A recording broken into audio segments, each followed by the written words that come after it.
Part 1: Arrival and Unease. I arrived at their house with a suitcase in one hand and a heart full of unease in the other. My small apartment had grown suffocating over the past months, filled with echoes of silence and loneliness. When my best friend invited me to stay for a while, I thought it might be a welcome escape, a chance to breathe again. Her house was warm, familiar, almost like stepping into another world. She hugged me tightly. "You need this," she said, smiling. I smiled back, trying to believe it.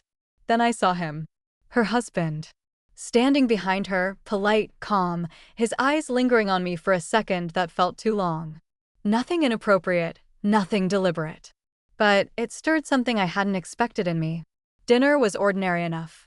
We laughed and told stories. But I noticed him observing me in quiet moments, and my heart skipped.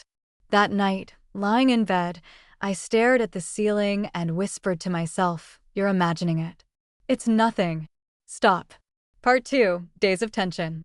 The following days settled into a routine. She left for work early, often coming home late. He remained in the house, sometimes working in his study, sometimes in the kitchen, always near enough that I felt his presence.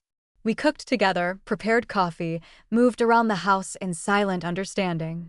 Our conversations were light but thoughtful, each question and answer layered with subtle intimacy.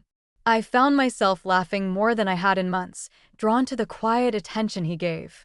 "You notice details others don't," he said one morning, handing me my coffee. "You see what people try to hide." I laughed nervously. "Or maybe I just overthink." He shook his head. "Maybe. But noticing means caring." My chest tightened.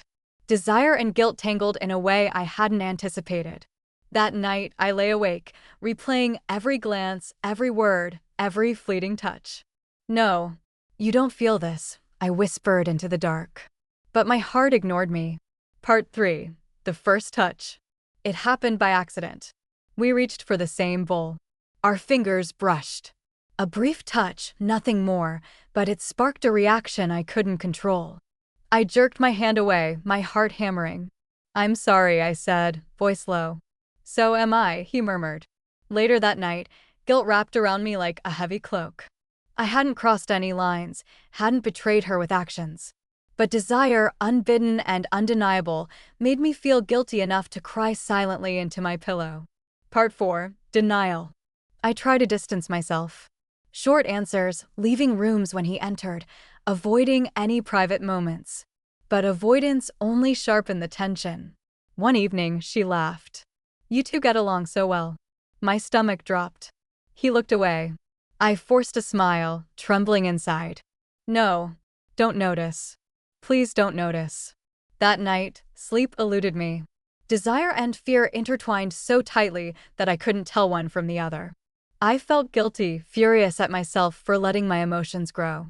Part 5: Confession Without Words, Culmination 1: 5,000 Characters.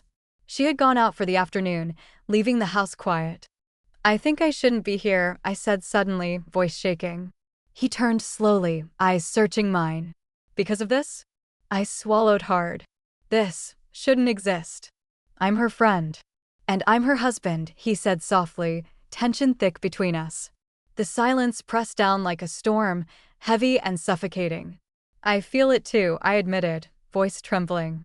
My chest tightened so much I felt like I might collapse. "No," I snapped. "No, you don't say that." I stepped closer, careful, restrained. My heart pounded. I wanted to reach for him, to close the unbearable distance between us, but I held back. That restraint hurt more than any betrayal ever could. "I hate this," he whispered.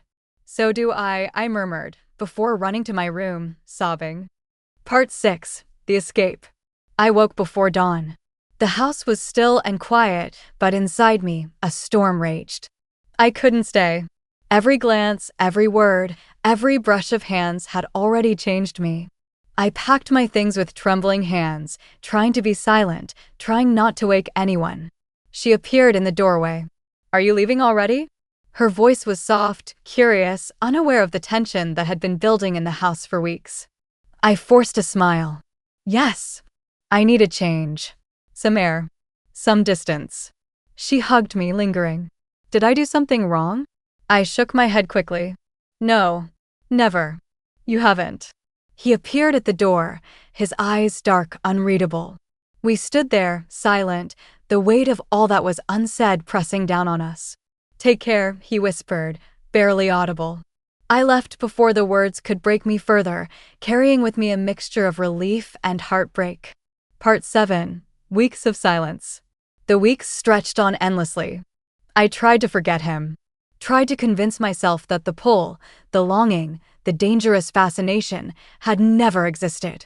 But every small reminder, his favorite book, the scent lingering in the house, even the memory of a shared laugh, made me falter. I filled my days with errands, walks in the park, anything to occupy my mind. But at night, the memories returned. I remembered the warmth in his eyes, the way he listened with more care than anyone had ever listened to me. I hated how much I missed it. I started writing letters I would never send, pouring my guilt, longing, and confusion into pages I hid from the world. I reread them late at night, trembling at my own honesty.